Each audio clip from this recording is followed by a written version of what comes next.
He'd like to discuss some finer points of the meaning of the word jurisdiction. Help me welcome him. Thank you.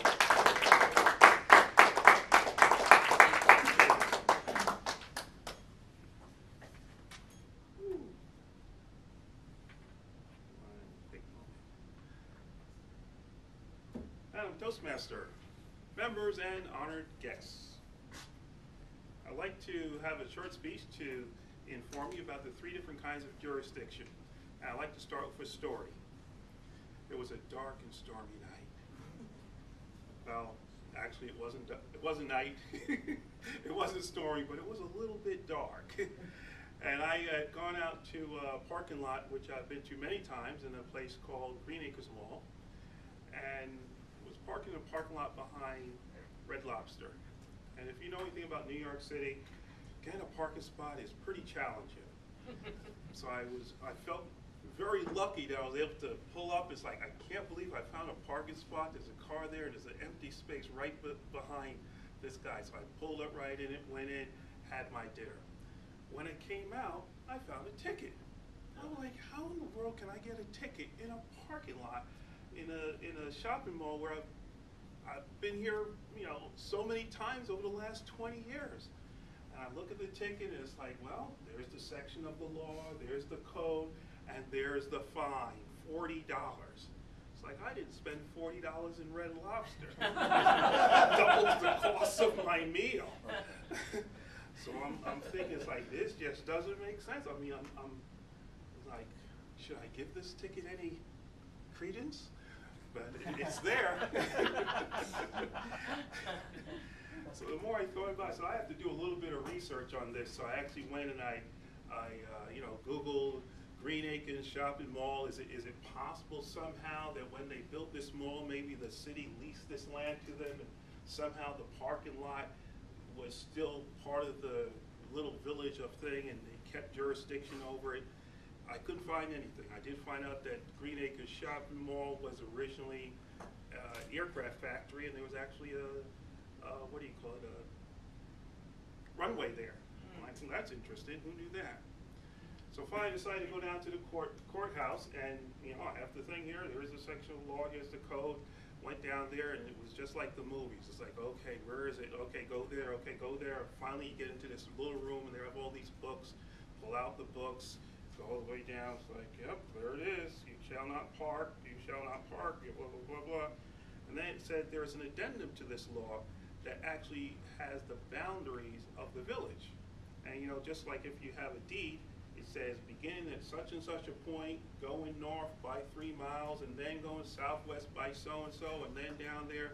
And I looked at all this, it's like, well, Green Acres Mall does fall within these boundaries, but nowhere on this does it actually say that Green Acres parking lot is part of those boundaries.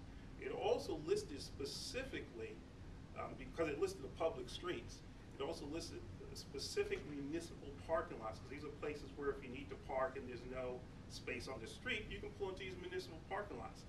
So it had a list of all the municipal parking lots that the law covered. It's like, you know what, I don't see any place that Green Acres parking lot is covered. So I'm going to go to court and I'm going to say that this law doesn't apply. So I got to court, and you know, I'm listening here, and the judge seems to be very liberal. I mean, every single person is like, oh, take $20 off, take $20 off, take $20 off. So I get up there, and you have to hand your ticket to the bailiff. The bailiff hands it to the judge, and I'm standing there waiting to give my defense, and he just looks at it and says, I'll make it $20. I said, well, I wasn't planning on pleading guilty, actually, because I didn't think the ticket applies. He says, really? Obviously, he didn't give a lot of credence to my thing. So, fortunately, I made copies of the law, and I handed that to the bailiff, and he took it, he looked at it, he looked at it, dismissed. So what I like to say in terms of jurisdiction is that there are 3 kinds of jurisdiction in this situation. It wasn't that the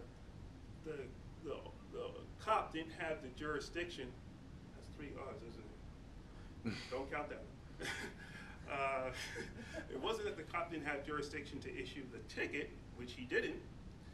And it wasn't even that the judge didn't have the jurisdiction to pass judgment on it, which he didn't. And it wasn't even the fact that I didn't park in the spot, because I did not park in the spot. But the real issue really came down to something called legislative jurisdiction.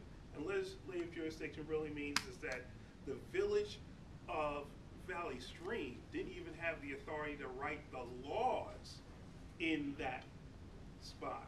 So anytime you find yourself accused of anything by anyone, even if it's a parking spot or the fact that you have no hair or I don't know, you don't see that good, whatever it is, I would say you have to think of three things. Number one, does this person have jurisdiction over me?